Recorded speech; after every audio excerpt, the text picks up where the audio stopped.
Hey guys, I'm Jax, and this is my spoiler review for the final two episodes of His Dark Materials. Now, I haven't read the books, so this is my first time seeing the end of this series, and it was definitely not what I expected. It kind of played out in some regards how I kind of figured it would be, especially with the 7th episode and the big battle and the fight against Metatron and all that stuff.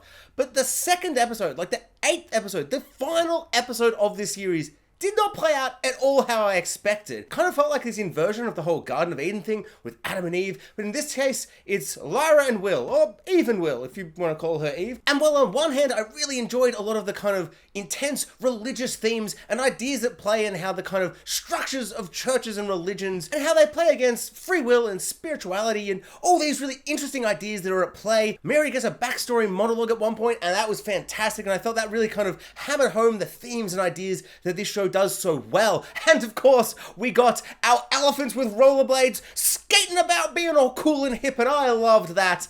But the final episode did feel kind of melodramatic, and a lot of it kind of felt like oddly like a teen drama, like a CW drama, where they're in the water, they're all soaking and glistening and wet, and she's like, "Ooh, what do you think about this, Will?" And he's like, "Oh," and then he says the wrong thing and he gets nervous and he hits the water and he's like, "Dang nabbit, these hormones." And then they save the world with kissing. And I know it's love and it's more than kissing, but really the scene plays out where they kiss, and then the magical elephants that ride on rollerblades, they're like, they did it with the kissing! They saved the whole world! And now you have to break up because of, stupid contrivances and, something plot and the knives and you can't go to the worlds and they have to be closed because of reasons. And it all just felt a bit like, when I first watched this show where she's riding on the back of the polar bear and we're going on this big adventure and all these things, I didn't think it would end with them kissing and saving the world. So I'm mixed on it, and I would love people who've read the books particularly, or even if you just watch the show, to explain what I'm missing, because I get it, but the show ended because they saved the world with a bunch of nice kissy kisses, and yeah, I don't know how I feel about that. Okay, so just to be clear, I do understand that it wasn't just a big old kiss, a big old smooch, and then the world is saved. It's more about the idea of free will and that embrace of love and like trying and daring to do something. And it's kind of embraced by Mary, who one of the angels says, "Oh, you did this, did the serpent thingy from that, that Bible book or whatever. You did it good. You did it good, Mary. You're a good serpent." And I do think that kind of does work for the series. It makes sense to me in a way to have Mary kind of explain this really amazing backstory that she had and this decision to kind of leave the church and go and be her true self with this wonderful stranger she met. And I do really like the idea of embracing love and desire and passion and, all these beautiful things and all that stuff, and not be kind of restricted. And there's that's one of the major themes of the story. I mean, don't be restricted and confined by these kind of, structures that the church makes, or just any, situation that your parents make, or this or that. And I understand how it kind of plays into it. I just think the way it kind of built up, where it suddenly was just like, hey, Azrael and Mama Bear Marissa, they're dead. They hugged Metatron and they fell into a big cave and there was an explosion. And all of that is over, and we just spent ages with them wandering around lovely gardens, and they're sitting in a lake and just splashing each other with water, and it just kind of felt weirdly melodramatic and teeny, and I felt like maybe they're trying to do some big themes and ideas, and I don't feel like it's the actors that can't kind of bring this to life, although I do think Will struggles sometimes, these bigger scenes. I just don't really buy him. He doesn't hit me emotionally. Some of the ideas are really emotional and powerful, but I find him a little wooden sometimes, and I feel like this was kind of the biggest example of that. And I don't know if that's just me, or I don't know, just his character wasn't really vibing with me for a lot of the show in general, compared to Lyra especially, but now this kind of big finale is just both of them sitting there. And yeah, it just felt so CW-y in the worst way. Because I love a CW show, like Smallville. That's my bag. But I thought the show was a different show than that. Honestly, I'll try not to be negative because I didn't hate it. I didn't hate it at all. I actually quite enjoyed a lot of it. And I found it kind of emotionally satisfying at the end. So let me talk about some of the things I loved before I get back into some of the other issues I had. But I feel like a lot of it is I loved it and then it would do something right at the end of that moment. And I'd go, At the end, they sit down on their benches in their respective worlds, and we go through the ages of time and stuff. And, you know, it was like skipping years of they're slowly growing up. And I was like, oh, cool, I can't wait to see them slowly grow up, and maybe they're going to bring their kids there, or maybe the world's going to change. And I thought this would be a really interesting thing to go over the span of this universe, all these two universes, and their whole lives. And it's a really unique and interesting way to show how their lives change. And I don't know, it'd be a bit cheesy, but maybe they'll be wearing like different costumes for their, not costume, you know, different things. Like, you know, for instance, it says at the end that Will became a doctor. Maybe he'd go on his break as being a doctor, and you'd get to see all that through the costuming and the characters and how they've changed and grown. And were they going to recast? Were they going to do some de-aging, but the opposite, old man aging, or whatever you call it? And I was really excited to see that as it was happening.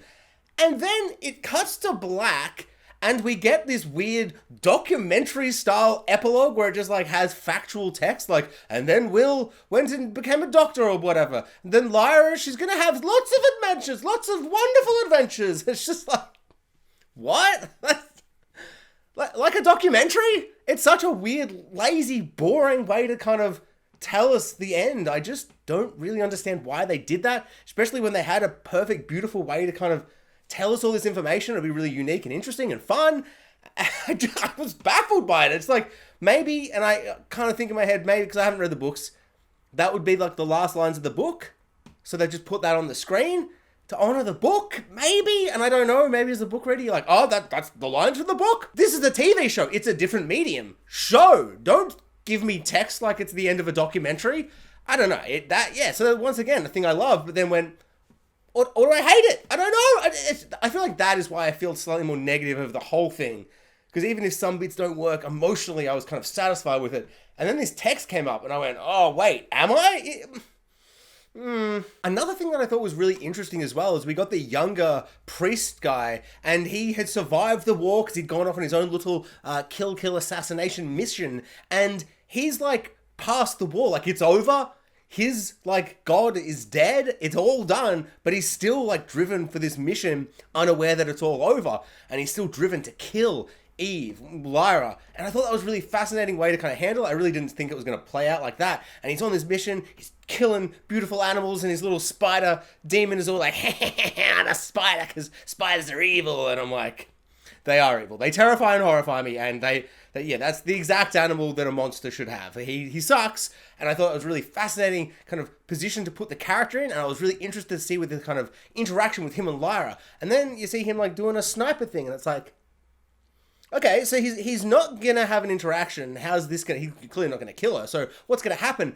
And then I thought it was really cool to have an angel come and just be like, bro, I'm an angel. He's like, oh, we're on the same side. I love you. I love angels. I'm a priest. I love angels. And the angel's like, okay, we butched this. You suck. Don't kill a child. And then he kills him and disintegrates and dies, which I have to imagine is they set that up at some point where if an angel kills someone, they die. I've forgotten that. But, you know, I picked up from context clues, so a big sacrifice from the angel, and the idea of this angel coming to this guy who loves angels, is doing it all for the angels, and the angel will just be like, nah, bro, just way off, no, bad man, and he kills him, really great. I just feel like this moment would have worked so much better if maybe a character had come, you know, that had given the same care and attention that, say, at least Scoresby got, or, I'm the big old Iron Bear, the armored bear guy. What's his name? It doesn't matter what his name is. I'm going to forget it. It's very hot today. It's like 37 degrees outside. I have no air conditioning, so I am not going to Google people's names. I just don't have the time. Maybe I'll put it here, but I'm telling you, I won't. My point is, I just don't think he was kind of given enough character development where I went, oh, yes, that makes sense. It was more just like, okay, yeah, well, that guy's dead now. What's going to be the conflict? Oh, the trees are dying. Oh, they kissed, the trees are alive! It's like, okay. And then as soon as they're all happy and they're kissing and they're having a good time, it's like, I've been a bit negative on kissing. Just to be clear, love kissing as much as the next guy. I just feel like kissing to save the world feels a little kind of cheap and childish. Like, I just don't feel like they earned it in the same way that I feel like characters have earned things throughout the series. And I don't know, it just felt a bit kind of easy, I guess, because so much of the teen angsty stuff throughout it was just like, just kiss already, God. And then it's like, just kiss already. Oh, they did. Oh, the world is saved. Oh, beautiful. Amazing. too easy. And they even play lip service to it at one point where Mary is like, it was just something so simple and ordinary, like two teenagers falling in love. Do you know how, and like, I understand. It's like, he's like, well, actually love, it's like, well, the angel, whoever it was, it's like, actually love is like a pretty big deal for us the first time. So it's like a big discovery. So it's pretty obvious that that's why it saved the whole world. How many people fall in love all the time, especially teenagers, just falling in and out of love all over the place. It's just, I don't know, it just feels a bit weird. Like there were no, elephants that rollerblade that were falling in love. Do they not love in the same way us humans do? Was it truly because she is Eve? I guess she was actually Eve. So there was an actual prophecy? I don't know, it just felt a bit unclear at times.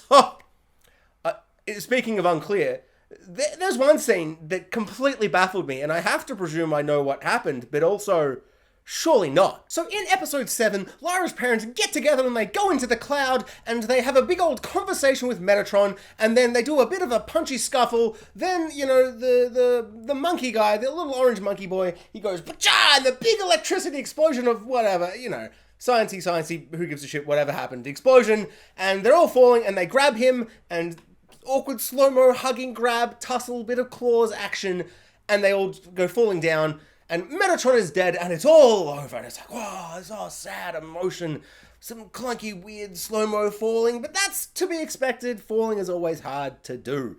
And then a big box falls, and it lands on the ground, and they're like, what's in the box? And I'm like, standing there like I'm Brad Pitt and Seven Band, like, what's in the box? What's in the box? And I was like, oh my God, God better be in that goddamn box. Because they kept saying the creator, like Metatron was like a side boy, and he took over from the creator. And I'm like, okay. God's in the box. And like, because I was surprised that the whole war and the angels flying about everywhere and all that crazy stuff, which I thought was fine. I don't know, it was a bit, I don't know, didn't give the emotional punch you want from a big action set piece that ends a series, but whatever, who cares? All the character work in that 7th episode worked really well. Conversation with Metatron, all that stuff. All a bit of fun. All cool and good, even though I maybe wanted more from the parents at the end. It doesn't matter. The box falls, and I'm like, oh, episode 8 is going to be Lyra and Will are going to cut open this box, and they're going to have just like an hour-long conversation with God, and then shoot him in the head or something. Or kiss him. Maybe they were going to kiss him. And then you see the box open, and there's this old shriveled man. I'm like, it's God! Hopefully, maybe. And then he shrivels into dust and dies. And we get no explanation. Did I forget a scene? Because I am an idiot and my memory is bad. It's bad, and sometimes I forget things. Did I forget who that was in the box? Or was it implied to be God and they didn't want to be like too obvious and have her be like, Will, I think that was God. And Will's like, yeah, sure, maybe. I don't know. I don't know. Like, book readers, please tell me who was in the box. Was it God? And if so, why the hell was that just such a throwaway moment? Baffling. Insane. It's like the ultimate mystery box. Who and what? Who's in the box? What's the box about? So Lyra's parents dying in the 7th episode really surprised me. Took me by surprise. But I think that's mostly because I didn't think episode 8 would be two teenagers being like, should we kiss? Maybe we should kiss. It might save the world. Maybe we should kiss. And then eventually they kissed. I really expected more of the action and the set-piece battle, angels versus angels, witches flying about, and, men with guns being like bang, bang, shooty, shoot. All the things I expected to be in the final episode. So, it taking place in the 7th, all the action was taking place, and I was like, oh, it's going to build up and ramp up and probably end on a cliffhanger. That was kind of my guess. So when it all kind of really ramped up and it ended, it was quite surprising. But then as it kind of, the emotion of like, big thing happening died down, and I started to kind of ponder and think about the scene, I do find it kind of, I don't know, not disappointing, but I feel like Azrael, throughout the whole series, has felt so driven and so kind of, I don't know, such a good character, and they've focused and done him really well. And I've really enjoyed his character. And at the end, he kind of just stumbles into, like, he just sees Marissa going in, and he's like, oh shit, she's going into the religion cloud or whatever. But he'd go in there as well, and he's just wandering around, bit of a punchy punch, and then he's like, for Lyra, and Marissa's like, oh yeah, I'm doing the whole thing, because I'm a character with, agency, and I'm doing a thing because I'm a good character, and I love that for her, especially the monkey bit.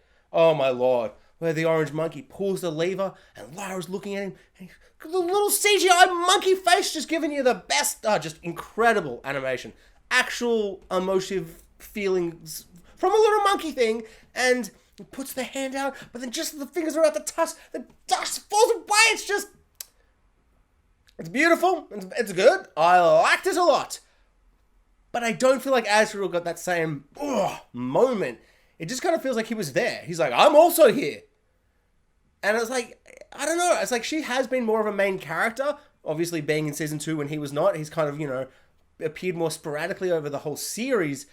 But I feel like maybe it's just the actor has played such a great, a portrayal of this character. James McAvoy has just killed every scene he's been in. He's just such a powerful actor.